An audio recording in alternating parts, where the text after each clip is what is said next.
लेकिन ये चुनावी सभा नहीं है।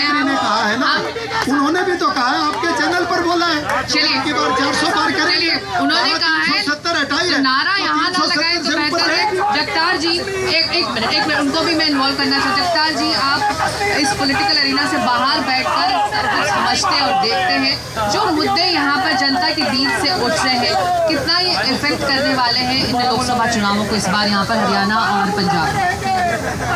एक मिनट जवाब सुन ले प्लीज।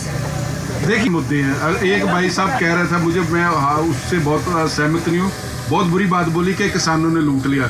भाई साहब साल का 6,000 रुपये, एक मिनट, साल का 6,000 रुपये, साल का 6,000 रुपये और रोज के 16 रुपये 34 पैसे। और दूसरा जो बहन जी ने बोला मुलाजम हमारे देश की एक वो रीढ़ की हड्डी है, उसके बगैर स्टेट नहीं चलता, कंट्री नहीं चलता। आपने वो ओपीएस स्कीम बंद कर दी।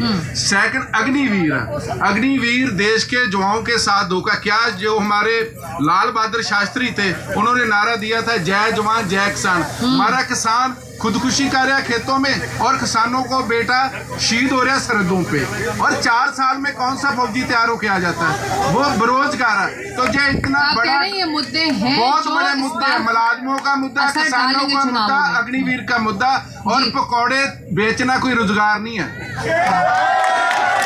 फौज में हमारा ईस्ट,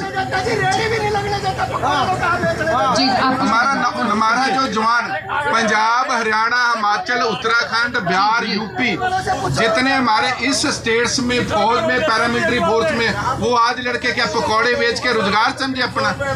तो ये मुझे लगता है बीजेपी वाले, सेंटर सरकार इतना खूबसूरत झूठ बोलती है, मुझे आज पता चला। देखिए सुनिए, मुद्दे हैं, लेकिन मेरा सवाल तो सुन लीजिए। मुद्दे हैं, कांग्रेस कहाँ खोई हुई है? क्या बात है कि आप चंडीगढ़ का मैं जिक्र अगर कर दूं तो अगर बीजेपी का वहाँ जो उम्मीदवार है वो कह रहा है कि आपका प्रत्याशी उड़न खटोला है, ग्राउंड पे नहीं है, कभी लुधियाना उड़ के चले जाते हैं, कभी आनंदपुर साहब चले जाते हैं। तो ऐसे में जब मुद्दे इतने अहम हैं ज़मीन पर, तो क्यों ये इन मुद्दों को लेकर कांग्रेस आगे नहीं बढ़ती है? अगर आपको कड़ी चुनौती देनी है तो सिक्ता जी, हमारे मुद्दे हैं सोशल मीडिया पे, इलेक्ट्रॉनिक मीडिया, देश की प्रिंट मीडिया सब फेल है। हमारे मुद्दे सिर्फ सोशल मीडिया पर हैं। उन पे जाके देखिए, सारी जनता देश की सोशल मीडिया पे मुद्दे मिलेंगे, बाकी जगह नहीं मिलेंगे। अभी इन्होंने कहा 400 पार, मैं उसका जवाब देता हूँ। इन्होंने कहा 400 पार, आपको मैं जिक्र करता हूँ। अनंत हेगड़े बीजेपी के एमपी, लल्लू सिंह बीजेपी के एमपी, साक्षी महाराज बीजेपी के एमपी, और अरुण गोविल बीजेपी के उम्मीदवार, और ज्योति मिर्धा बीजेपी की उम्मीदवार जो भी इलेक्शन लड़ रही हैं, उन्होंने कहा कि 400 पार कर दो, संविधान बदल देंगे।